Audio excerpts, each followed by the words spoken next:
This is the Blix Vika X. Don't let its classic look fool you. This electric bike is unlike any folding e-bike I've reviewed. In this full review, I'll walk you through all the components. Then we'll get into some first-person riding footage. I'll talk about how the bike performs. Spinning my legs really fast, putting in a lot of effort. Yeah, you can get to 25. And finally, some third-person riding footage where I'll give you the pros and cons of this electric bike. But first, let's take a closer look.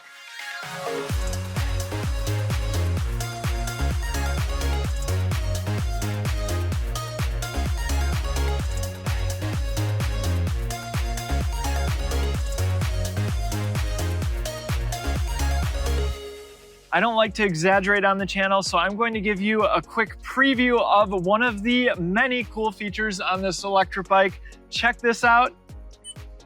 Yes, this has electronic shifting, and not only electronic, but also automatic shifting, only if you want. We'll get into that. If you're familiar with Blix, this frame might look familiar. It's largely similar to the Blix Vika Plus Flex, also a folding electric bike that I reviewed, but there are a ton of little things that have changed. Now, Blix is a direct-to-consumer electric bike company, and if this video has helped you with your purchase decision, I have one favor to ask of you. Just use the link down in the description before you make your purchase. It's a direct way to support us here at eBike Escape, so thanks in advance. So I said high tech, usually that translates to a high price, but the Blix Vika X is still reasonable. Normal pricing is $17.99, current pricing just $16.99, which feels reasonable for some of the cool options that they have on this electric bike. Color options are racing green, slate gray, steel blue, and this really nice burgundy color. Thanks to its more petite frame, it's a little bit lighter weight at 56 pounds. And even though it has a lower weight, it can hold up to 312 pounds. And it's suitable for a wide variety of riders, all the way down to 4'10" up to 6'2". I'm 6 feet tall. There's further adjustment with the adjustable handlebars. And it has a nice low standover height of 16.6 inches right here. And yes, of course, it also folds for storage. Also great for traveling. We'll fold it towards the end of the walk around. Let's get into all the components. So firstly, Blix hydraulic disc brakes. Those are paired with 180 millimeter rotors. And if you're wondering what this is, it's a magnet which helps keep the bike together when folded. There are the typical 20-inch size wheels. That's super common on folding electric bikes.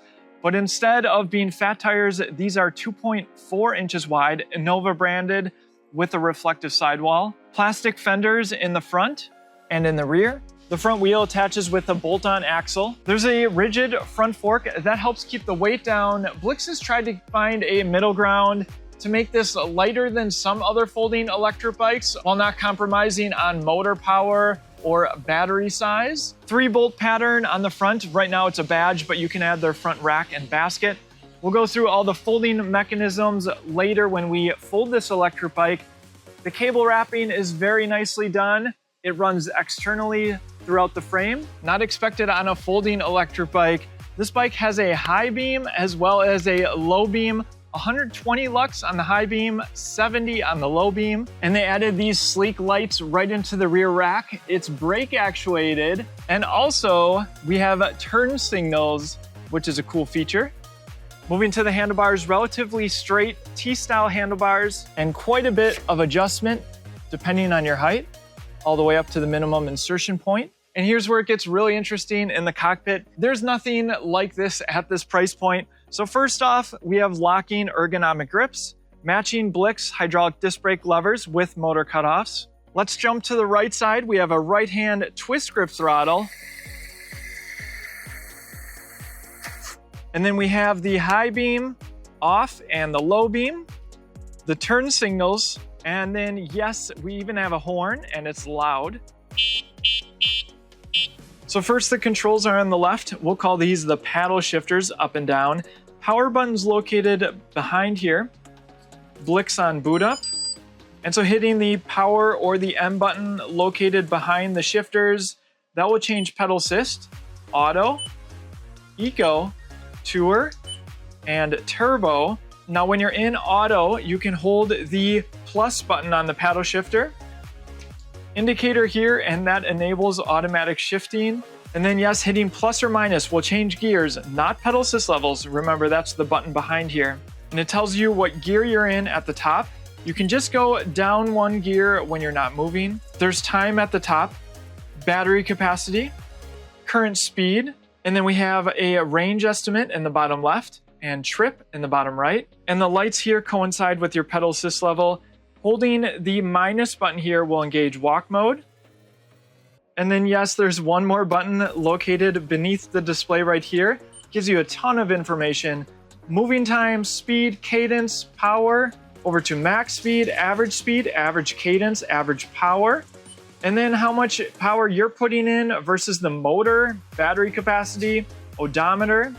And then yes, how much you're using each pedal assist level, calories and watt hours per mile. And then back to the main display.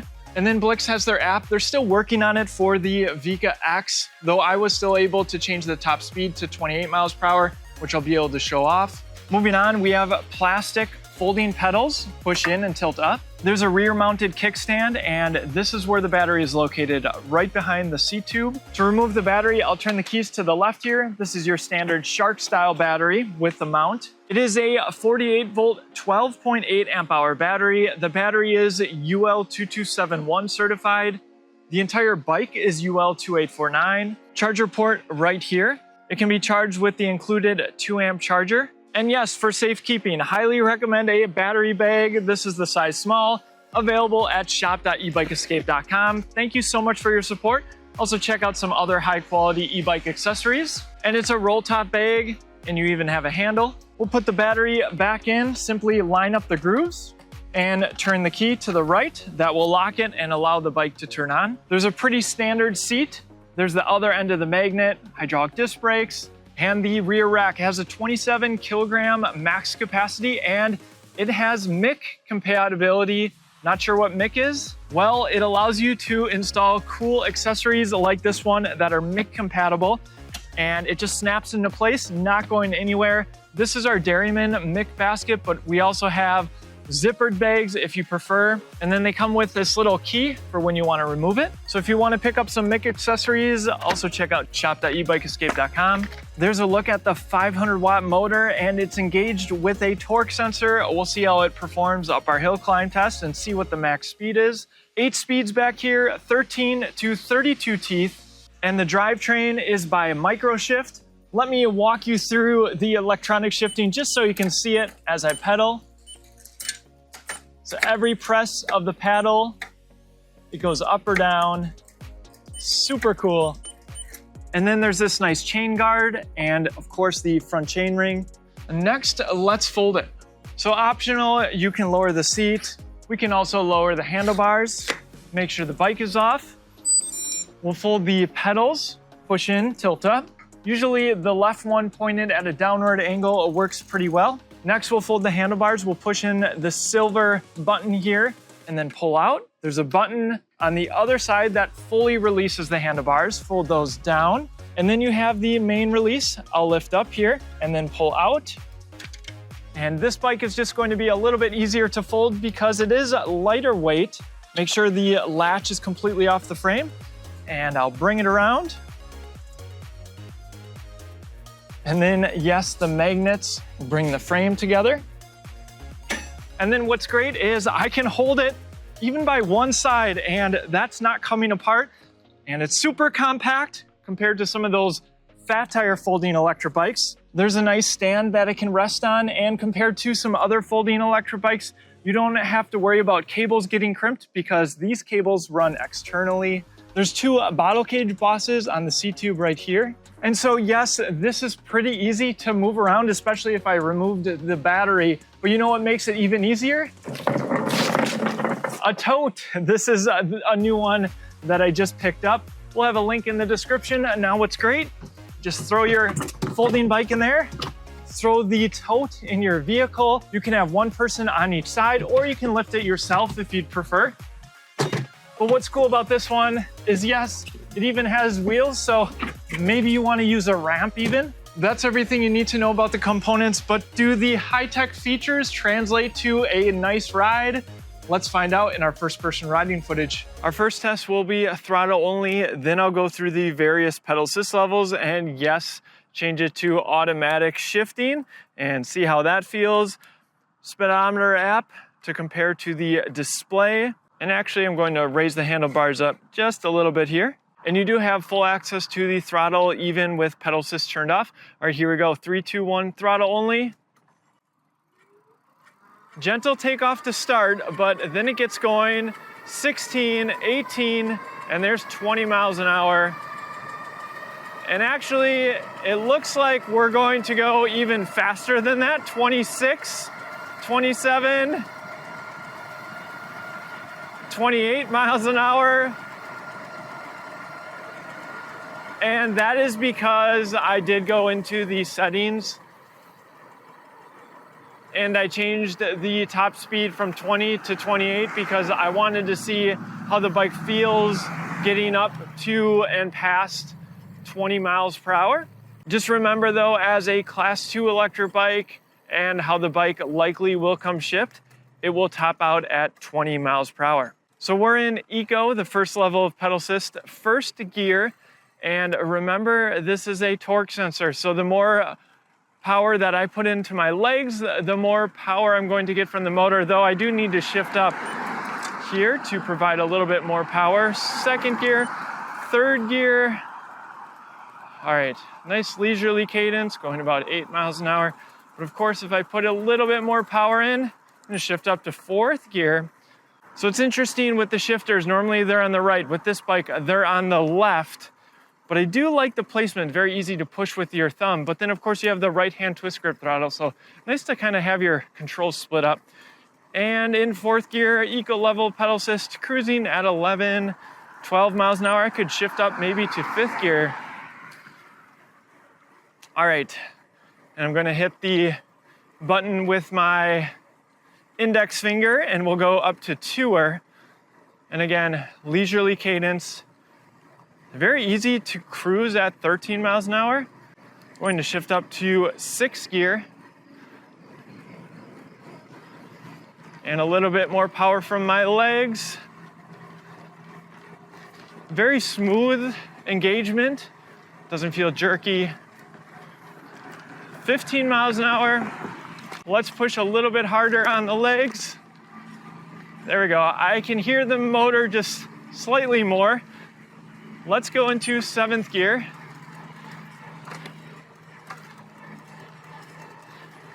All right, and cruising around 17, 18. Let's go into turbo mode. I'm going to shift up into the highest gear, eighth gear.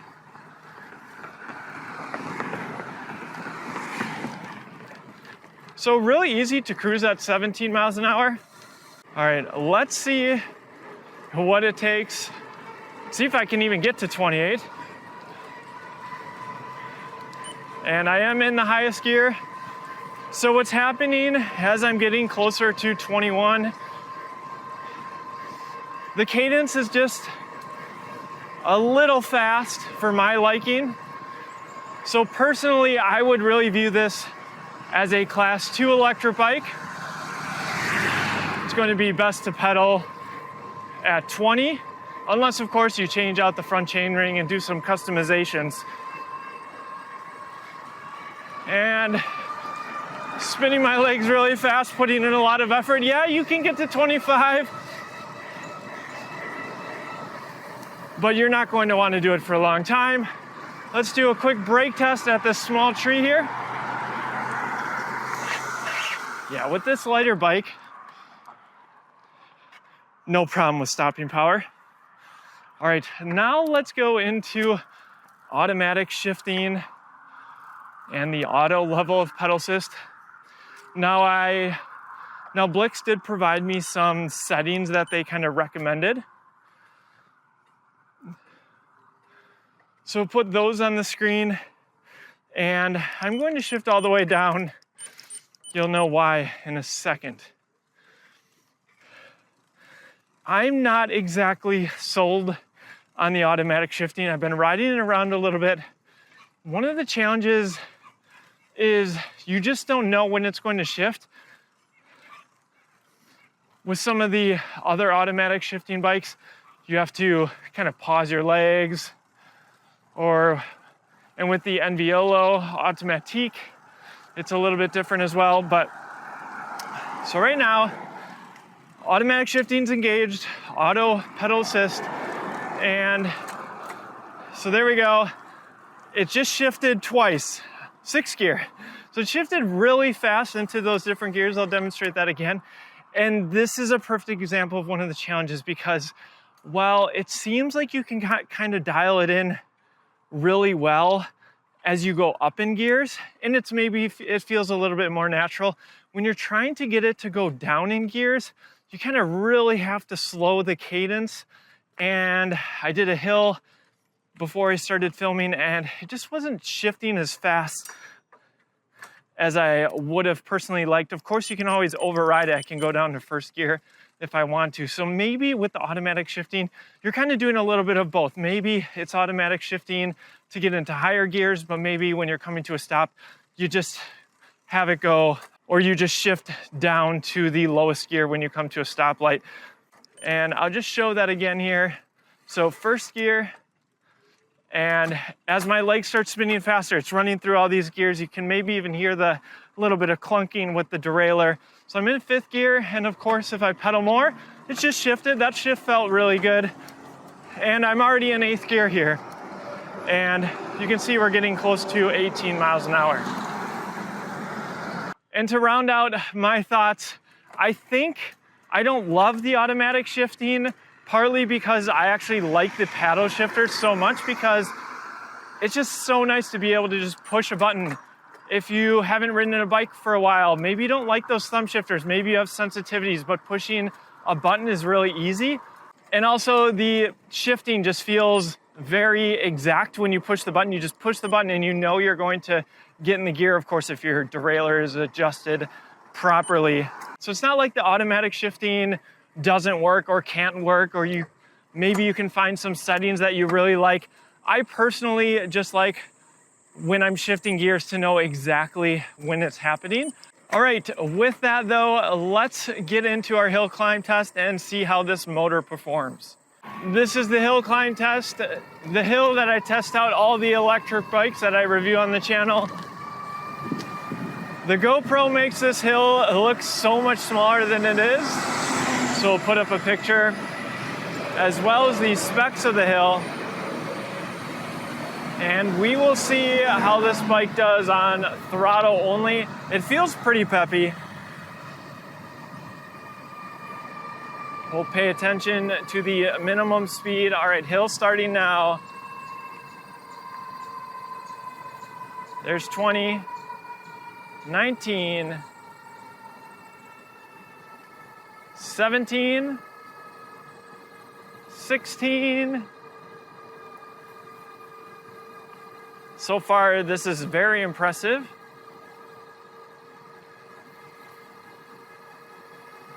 And it looks like 16 miles an hour is going to be the minimum speed. We're climbing back up. So this is not a bike that I would have concerns with if you live in a hilly area. But this is an electric bike. So I'll go back down the hill and we'll see how this torque sensor performs while pedaling up this large hill. All right, here we go. Going to go down to Eco.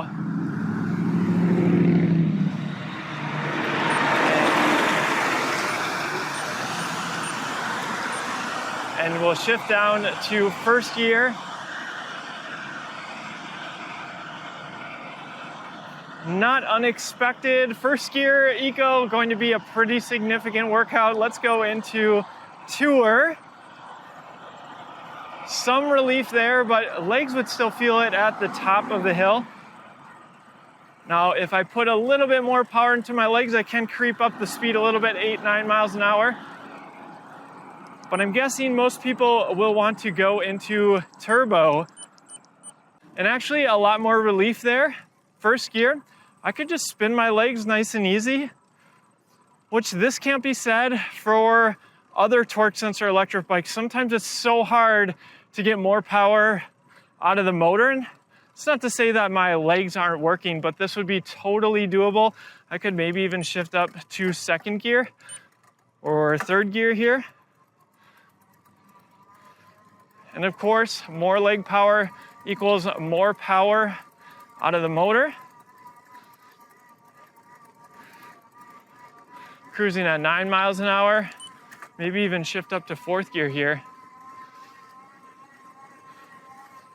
But of course, if you want full motor power, you want to guarantee full motor power, you can just twist the throttle and you can still pedal alongside the bike as you go up the hill. And we are cruising at around 10 miles an hour. Let's go into auto just for fun. And cadence slowing here. Let's see if it shifts me down. So fourth gear, I really want it to shift down for me, although it's still giving me a decent amount of power. What happens if I shift up?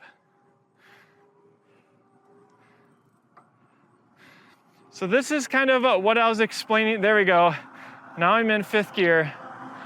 Now I'd probably need to make even more modifications. There we go, down to fourth gear to the cadence. I was just seeing how low it would get me in the gears. Looks like with the current settings, it wanted to keep me at fourth gear. And so this is an example where I think if you're riding an automatic shifting, you would just kind of want to override it and just go down to your preferred gear, maybe second gear. All right, with that, let's get into some third-person riding footage. I'll give you my concluding thoughts on the Blix Vika X. I see the Blix Vika X as filling a key gap in the e-bike market, offering a different take on a folding electric bike at the sub $2,000 price point. While many brands opt for fat tires on their folding e-bikes, which is great for off-road use, some riders prefer the nimble, thinner tires like those found on the Vika X. Not only do they reduce the overall weight, but they also make the bike more manageable, which is a win for those who perhaps are new to e-bikes. Of course, they won't handle off-road terrain quite as well, but if you're after a lighter, more compact ride, this could be the perfect fit. Plus, its smaller folded footprint makes it ideal for tight storage spaces or fitting into your vehicle or RV. Now let's talk about the tech. At first glance, the paddle shifters might seem a little high-tech, and it's not beyond me that many of the demographics that are buying e-bikes crave simplicity, but they're actually really intuitive. You just push buttons up and down instead of pressing levers, plus a readout on the screen of exactly what gear you're in. And don't worry, the bike is designed so when you get close to running out of battery, it preserves battery so you can still shift. It's impressive to see these electronic shifters in a $16.99 e-bike, and I commend Blix for taking the leap here. The color display offers a wealth of information, and you get some really cool extras like integrated lights with turn signals, high and low beams, and even a horn. The step-through frame design is convenient, and despite the motor being rated at 500 watts, I was pleasantly surprised by the power it delivers. The torque sensor makes for a smooth and natural riding experience, and the rear rack is compatible with MIK accessories, which is a nice bonus for carrying gear. As for things to consider, this is more of a Class 2 e-bike due to its gearing, so if you're after something that comfortably pedals at speeds up to 28 miles per hour, this may not be the bike for you. There's also no front suspension, but that's by design. The 12.8 amp hour battery is a bit below average, but you can still expect a range of between 20 and 50 miles depending on how you ride. I personally prefer BMX style handlebars over these T-style bars that are on the Vika X, though some riders may appreciate their adjustability up and down. Also, while the automatic shifting feature is available, I'm not sure how often riders will use it, but it's there if you want to try it out. Lastly, Blix is still building out full app compatibility for the Vika X, but the early version I tested was promising and connected without any issues. If any of our reviews have helped you decide on your next e-bike, feel free to use the link down in the description before making your purchase. Your support means a lot. Blix has been around since 2014, so they're not new to the e-bike game. And with all of their models, they've brought something unique to the market. For me personally, we've been putting hundreds of miles on our Blix Double without issue, and let's just say we've been pushing it to its limits. So if you're in the market for a lighter weight folding e-bike, the Vika X stands out as a refreshing and unique option. Thanks for watching, and I'll see you in the next one.